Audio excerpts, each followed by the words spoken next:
vamos falar do Cruzeiro. O Cabuloso apresentou para 45 mil torcedores um Mineirão lotado. Dudu e Gabigol, as duas grandes contratações desse início de ano do Cruzeiro, né? A torcida abraçou, compareceu em grande número, foi uma apresentação pomposa, a gente tem algumas imagens aí. E o Gabi finalmente é jogador oficial do Cruzeiro. O que você achou, Giovana, aqui da apresentação? Eu acho que foi a altura do que o Gabigol representa para o futebol brasileiro, né? É claro que viveu um tempo de... O presidente foi de mão dada com ele ali, ó. É claro que viveu um tempo em que foi extremamente criticado, inclusive pela torcida do clube, em que ele tem uma história incrível, mas acho que ele chegou com toda a pinta de estrela, uma pinta de realmente estrela que ele pode ser, né? Ele pode trazer grandes coisas para o Cruzeiro. Se jogar o tanto que jogou no seu auge no Flamengo, com certeza vai fazer história também no Cruzeiro. Daqui a pouquinho a gente vai falar do pós-apresentação ali da coletiva. Teve alfinetada de um lado, teve alfinetada do outro, alfinetada ao rival, ao ex-técnico dele no Flamengo. Mas queria falar mais sobre essa recepção aí da torcida do Cruzeiro ao Gabigol, né? O torcedor do Cruzeiro tava esperançoso por isso também, né, Renato? Porque... se você parar para pensar, há 3 anos atrás, até menos do que isso, o Cruzeiro estava vivendo talvez o seu pior momento da história, né? Afundado numa Série B ali, onde ficou próximo até de cair para a Série C do Campeonato Brasileiro, sem muita perspectiva, e agora vive um dia como esse, né? Apresentando um jogadoraço que o torcedor estava esperando. Eu acho que tudo isso está acontecendo no Cruzeiro, a gente pode dividir em várias partes. Primeiro, a questão da autoestima do torcedor, isso é sensacional, cara. O Cruzeiro é um dos grandes clubes do Brasil, passou por uma situação de gestões terríveis, que realmente afundou. Lembrar que a gestão do Ronaldo, ela teve seu papel muito importante nessa transição. Total. E aí a gente vai para uma outra parte. Modéstia à parte, eu prefiro aquela gestão. Eu acho que ela tem mais sentido, ela é mais técnica. Aí vai um pouco da minha crítica. Não gosto disso. Não gosto dessa megalomania de dar um monte de contato para um monte de gente, trazer só pelo nome. O Gabigol é um jogador de 28 anos ainda, aí não tem que questionar. O Gabigol é um jogador que está no auge físico dele. A gente sabe que o Gabigol, querendo, motivado, é um jogador que vai entregar esportivamente. Eu vou para outros jogadores, para jogadores um pouco mais velhos. O caso do Dudu, por exemplo, o tempo de contato que você está dando para o Dudu. Enfim.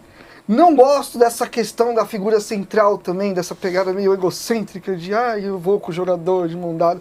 Não gosto, cara. Não gosto porque esse mesmo presidente foi o que mandou áudio querendo derrubar o Seabra. Entendeu?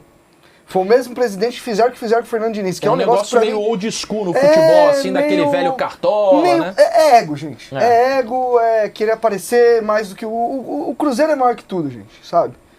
Eu entendo que é um cara que é importante, eu entendo que a torcida ama o cara, mas eu não gosto desse processo esportivo, que é no aleatório, traz pelo nome, vai dando dinheiro, vai fazendo, o dinheiro é dele, lógico que eu não tenho que falar nada, entendeu? O dinheiro é dele, ele faz o que ele quiser com o dinheiro dele.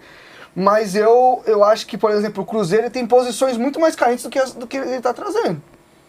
Entendeu? Ele está trazendo pelo nome, está querendo fazer barulho, ele está fazendo. Olha, sua torcida tá feliz, cara. Isso aí não tem como... Não sou fiscal de felicidade. Tem que ficar feliz mesmo. O torcedor do Cruzeiro, é o que você falou, tava no limbo uns tempos atrás. Não sabia que ia ser do Cruzeiro. Hoje o Cruzeiro tá montando um time pra bater de frente com o seu rival, que nos últimos anos foi muito bem, competiu, sempre à frente das grandes competições. Então acho que nesse sentido não tem que falar. Acho que o Gabriel é um cara que pode, como eu disse, querendo, tá no seu auge físico, jogador que ainda tem muita lenha pra queimar. Mas eu tenho um pouco de pé atrás no tipo de gestão que o Cruzeiro faz. Que tipo de processo está sendo criado, que tipo de jogo o Cruzeiro quer jogar, o que ele quer para a vida dele, porque o Diniz estava demitido, gente. Sim. Saca? Agora estão se montando um elenco pelo que o Diniz tá... pela imprensa, né? Exato, mano. A coletiva dele, no final da temporada, foi um dos negócios mais... E com total razão, né? Constrangedor. E ele foi muito bem. E ele ter ficado depois disso, do mesmo presidente que mandou áudio falando que o Seabra não ia colocar, ia cair fora, e caiu fora com o Seabra também. Então, assim, eu tenho um pouco de pé atrás como as coisas são conduzidas. Tirando isso, torcedor, seja feliz, curta mesmo, porque, trazer um jogador aqui no Gabriel, ter um Cássio no gol, ter um Dudu, são jogadores que, por mais que eu tenha minhas dúvidas de como vão entregar tecnicamente ainda, porque a gente precisa ver, São caras que elevam a moral do clube, joga a hierarquia Fagner do clube, a mentalidade. Também, né? Enfim, veremos. Mas não gosto disso, da figura do cara, eu sou... né? De qualquer maneira, o VSR, algo que a gente até falou aqui no De Placa recentemente, se eu não me engano, é o Cruzeiro trazendo ídolos desse século de clubes gigantescos, né? O Gabigol, o maior ídolo do século do Flamengo, o Dudu, maior ídolo do século do Palmeiras, o Cássio, maior ídolo do século do Corinthians. São jogadores grandes chegando a ponto do Alexandre Matos declarar, né, que o Pedrinho agora é o maior ídolo desse time do Cruzeiro, né, da torcida do Cruzeiro, porque ele tá trazendo esse ego também pro torcedor poder inflar para essa temporada, né? Acho que tá muito claro aí que o Ronaldo cumpriu a missão dele enquanto dono do Cruzeiro. Acho que isso precisa ser muito bem pontuado, né? O Ronaldo entrou no Cruzeiro para evitar que o Cruzeiro esportivamente acabasse, né? O Cruzeiro poderia ter caído para a Série C, então ele ajustou alguns processos, evitou, entregou o time na primeira divisão, por mais que tenha tido problema no ano passado, em 2023, né? Se salvou na reta final ali, mas entregou o time na primeira divisão, e aí a capacidade de investimento dele era finita e entrou o Pedrinho, claramente com uma capacidade maior de investimento. Então acho que o Ronaldo fez isso. E aí o passo seguinte era fazer o que o Pedrinho está fazendo mesmo. Você pode discutir as contratações, no sentido de funcionar ou não dentro do campo. Mas que as contratações são contratações de dar um recado, de dizer, eu voltei ao jogo. De impacto, né? Eu estou de volta ao jogo. São contratações assim. Se vai dar certo ou vai dar errado, aí é futebol, cara. Aí não, né? Só para lembrar, o PSG contratou o Messi e não deu errado, pô. Então, assim, né? Messi, Mbappé e Neymar. Exatamente. Então deu errado. Então pode dar certo, pode dar errado. Então, mas acho que é claro que é um recado do Pedrinho dizendo: o Cruzeiro está de volta ao jogo. Saibam que o Cruzeiro não tá mais como ele esteve aí só para participar. O Cruzeiro tá aí para ganhar. Esse é o primeiro ponto. Me incomodou um pouco, já que tá na tela aí o Gabigol, me incomodou um pouco muita gente tratar o Gabigol, a contratação do Gabigol, como se o Cruzeiro estivesse contratando um jogador aposentado. Desculpa, gente. Não. Desculpa. Para mim é um erro claro de análise.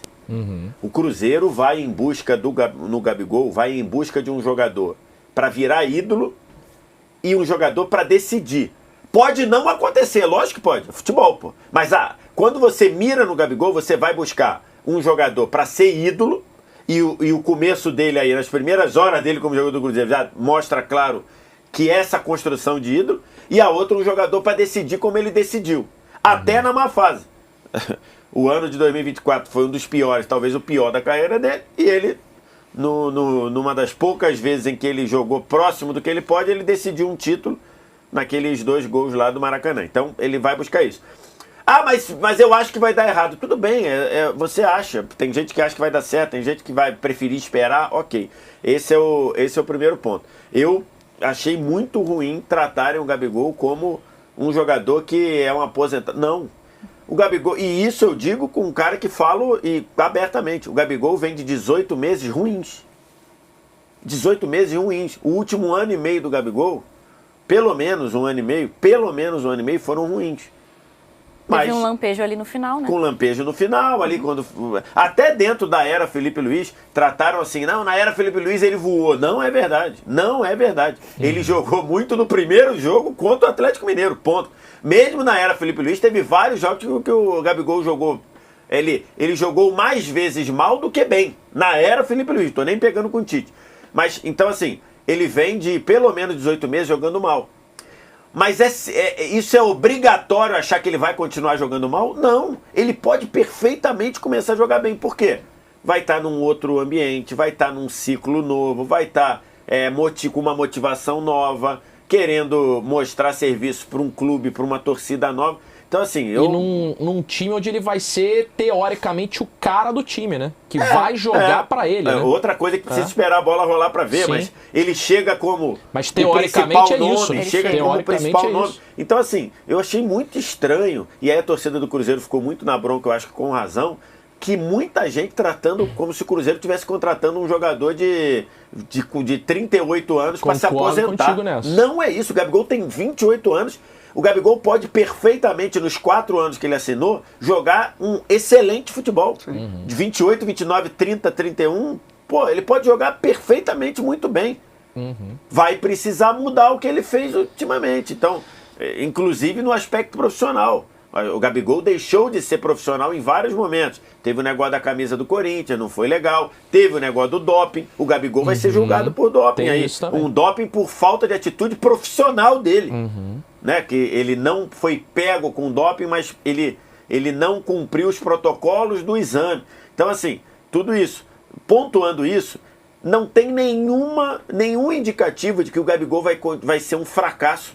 Me chamou muita atenção. E a torcida do Cruzeiro, acho que quando ficou na bronca, ficou com razão. Eu acho que você pontuou bem, que o Gabigol ele tem esse pacote, né, de ser um jogador difícil por alguns aspectos, mas eu acho uma grande contratação do Cruzeiro. Eu também acho uma excelente contratação. Até por tudo que significa algo que só o torcedor do Cruzeiro vai saber dizer também. E sentir, né, esse resgate do Cruzeiro. E aí, no momento, no céu de Brigadeiro, você traz um jogador que cativa a criança, motiva torcedor, que provoca rival. Essas coisas movimentam. Isso é uma construção. 45 mil pessoas na apresentação dele. Isso é uma construção de ídolo. Uma construção de ídolo. Então, assim, o Cruzeiro vai buscar no Gabigol um ídolo, um cara decisivo. Pode não dar certo? Pode. Mas também tem muita condição de dar certo. Você querer cravar, colocar um rótulo dizendo, o Gabigol vai enganar no Cruzeiro, eu não consigo concordar. E outra coisa, você tem mais um grande clube que, por mais que eu questione a maneira, se organiza e se coloca como forte para brigar, para incomodar. A gente tá falando de algumas temporadas atrás, onde tinha Flamengo e Palmeiras andando de braçada, cada um por seus motivos e por seus méritos. O Flamengo se organizou financeiramente, precisou ali viver de vacas magras, um tempo se organizou, o Palmeiras teve a Crefisa, teve o primeiro Paulo Nobre também se organizou. A gente viu em algum momento no Brasil muito esses dois clubes trocando. Aí a gente vê um Fortaleza se organizou, a gente vê um Botafogo acertado, a gente vê um Inter que se fortaleceu muito também nas últimas semanas. Agora você tem Cruzeiro, o próprio Atlético vive problemas financeiros, mas ainda tem um time muito forte. O próprio Corinthians se organizou. Tá devendo todo mundo, mas tem um time forte hoje. O Cruzeiro se coloca onde agora? Nesse início de reorganização do Cruzeiro? Eu acho que tem que esperar ainda. Tem que esperar para ver o projeto final, né? Porque é o que eu falo. Eu quero ver o projeto esportivo. Se esse clube vai ter uma identidade de jogo, se esse clube vai ter um norte, uma maneira. Não é só sair contratando. A gente tem exemplos no futebol, além do PSG, de um monte de clube que contrata um monte de figurão, um monte de bom jogador. Chelsea, United. O próprio Real Madrid em algum momento também teve lá um monte de jogador e apanhava dos outros, enfim. Olhando para elenco, para nome, é o que eu tô falando. Eu acho que tem posições que o Cruzeiro é mais carente do que as que ele está trazendo. Quando você entrava antes, o Cruzeiro tem hoje. Mas o Cruzeiro tá atrás de zagueiro também, né? Eles estão tentando o Fabrício Bruno, fizeram proposta. O Valentim Gomes do Vélez, que eu tinha falado aqui lá no Natal, lembra? Já está praticamente acertado e é um belo de um zagueiro. Aí você tem ele e o Fabrício, se chegar, aí papai. Aí já aí você leva. Aí eu já gosto mais. Aí são posições que já são movimentos de mercado que eu já acho mais legais. O que o Renato diz e que eu concordo, que é a parte da atuação do Pedrinho, isso eu acho que talvez... e aí é difícil, porque aí você está falando do dono, né? Isso eu acho que é uma coisa que... Eu acho que o Cruzeiro precisa dar uma medida. Porque, beleza, o cara é o dono, o cara é quem está pagando tudo, mas ele contrata um profissional que... com certeza conhece muito mais de futebol do que ele. E acho que ali talvez E que ele fez com o Seabra, quando ele diz lá, vazou o áudio, não, tem que botar o Wallace pra jogar, tem que botar fulano pra jogar, não sei o que, eu contratei esse não sei o que. Esse tipo de coisa. Com o Diniz acho mais difícil fazer, porque o Diniz já tem uma tarimba maior, o Diniz também mais não cascudo, né? Não, mais cascudo e mais explosivo também. Sim, os caras mandaram uma dessa pro Diniz. Exatamente. A coletiva do Seabra depois disso daí foi um negócio que ele murchou e... então assim, eu acho que esse tipo de coisa é uma coisa que precisa ser cuidado melhor. Mas entendo que é difícil você falar isso com o dono, né? Porque, por exemplo, quando é o presidente, de repente você pode um diretor de futebol chegar e falar assim, tu me botou aqui, diretor Alexandre Matos, Se é o presidente, falou, botou aqui, pô, deixa a gente trabalhar. Vai cuidar aí do coisa, vai cuidar do patrocínio, deixa a gente trabalhar.